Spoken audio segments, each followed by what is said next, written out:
ahokyere bi na ama ne de ne ho aba behye mbet asa wo kogina baabi na ye pamo na wo yesi ana ama aye basa nti nko otimi gitum aye so yetimi ye adwuma yie wa Ghana ka ebe boa ye pa. We want government to legalize prostitution. Abusia makwaba emfamra aye Postman TV. Na ahyewofo enkabomko a ewo aye oman Ghana mu aye fra womo aye Prostitution Association of Ghana and as a Ghana Prostitute Association aye GPA ade aye wantu ato aye Ghana mampanyi anim se sabi se die yaji aye cannabis aye wi na ana sorry omede wonsu ato aye Ghana mampanyi anase aban anim se sabi se ya yaje aye cannabis aye enwura ya yashikoye mu no chesi wo mo so wo madwuma no wonje entum cause aye adwuma sabi eno a ena wodidi ho aye adwuma sabi yanji ntum mum nanso politician edidi wo hobi aye adwuma yanji ntum footballer edidi wo hobi adwuma yanji ntum nanso asafofo ebumumpo edidi wo hobi nipa Ghana de me ha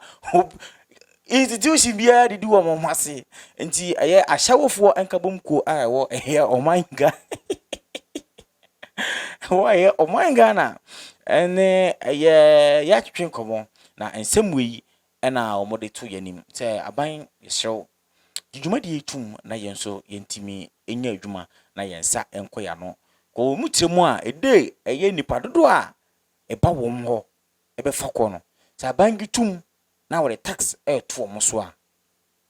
nka ska obenya wo honom no ka won hwe a obetwa 11 mumpo wei ene nsema aye kasamafo anase kasafo edema aye Ghana Prostitute Association aye GPA ede to yanim nti momenkotie ensema omode to yanim ahokyere bi na ama ne de ne ho aba behye mbet asa wo kogina baabi na ye pamo na wo yesi ana ama aye basa nti nko otimi gitum aye so yetimi ye adwuma yie wa Ghana ka ebe boa ye pa. Wo hye adwuma na se no na wadi mfie be se Oh me de na me wo be 16 years se why ye mfie be se ni se madi 27 nti wa obetimi calculate ahu mfie dodo a madi wu aboa wo ye adwuma no aboa wo kwan bi so. Oh kwan bi so aboa because etima manya sika ye normal no bia na mihia se meye na mani so me wani so adi hunu nti a meye na eye awie parent mama ya ma se minya ne me pese minya wi na afi meja ya na meja de na ma wo de hu wura sa anadwadwuma yi mu. Oh me de meka se ya ho kire ne sam no ma bia se mmoa bia ni ba bia nti na eno nko a na ye way out a obetimi de anya bibidi abia bo afie na so bidi bia tetete ho nti na ma ye de ho wura mu Yenhwe sa adwuma we na bi ka se condom use ni ade eno so ka ho asema kra kire. Oh any day pa because on say na yare aba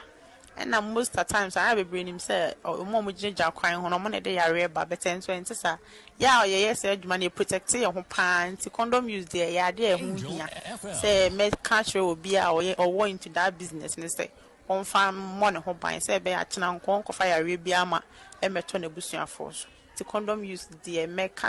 recommend am obi a say ye yes obi a de condom e bo no ho ban Sabri abo anadwo be se dumienu ya mo sha ase tamben na mo wie tamben. Oh ene de time bia na on say nya anadwo nko a on so obi wo kra na ono eye tai hia otimi je wo number nti e wo ha otimi frɛ wo na wakwa akohia no na hey arade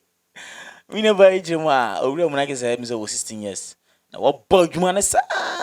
say o say akakakra bi na mi say over graduate afri prostitution nim nti wo masema o mereto aye aban nim nyina ne say wanje aye ahya wadwuma no tum ne mu ede yi pa nti say aban beja tum so nyi tum no nsem wi ene nsem a aye kasamafo edema aye Ghana Prostitute Association GPA ene yen atwetwen ne besi bia no so besan so ede abramo na monto so no manya bi ate first time you make sure so like share no subscribe to your YouTube channel Postman TV na ne pa ye no onto so wanya bi na onso so why den wahwe make sure onso so wo advert bia na bibia we bia so bo ho da rubia no kisi Postman TV yɛabie yɛ ataban mu yɛabie yɛ kwan mu sɛ ade bi a wo biara na wopɛ sɛ wobɔ ho dawuro biara no wobɛtumi daba na yɛbɔ ho dawuro de ama wo saa nso so ɛna sɛne da bi a meka no wowɔ ɛyɛ videography anything bi a yɛ video biara no dwumadi bi a woyɛ bi a wohia video biara wɔ aseɛ no mɛsɛ sɛ wobɛfrɛ yɛn na yɛde yɛn team no nyinaa no abrɛ wo saa nso ɛna ɛyɛ picture nso photography nso so a wobɛfrɛ yɛn na yɛn nso so no yɛtumi aba bɛboa wo dwumadi no nyinaa ɛsi ahanom mmerɛ pa mu no yɛbɛsan so asotwe nkɔmmɔ akra mu nyinaa bye bye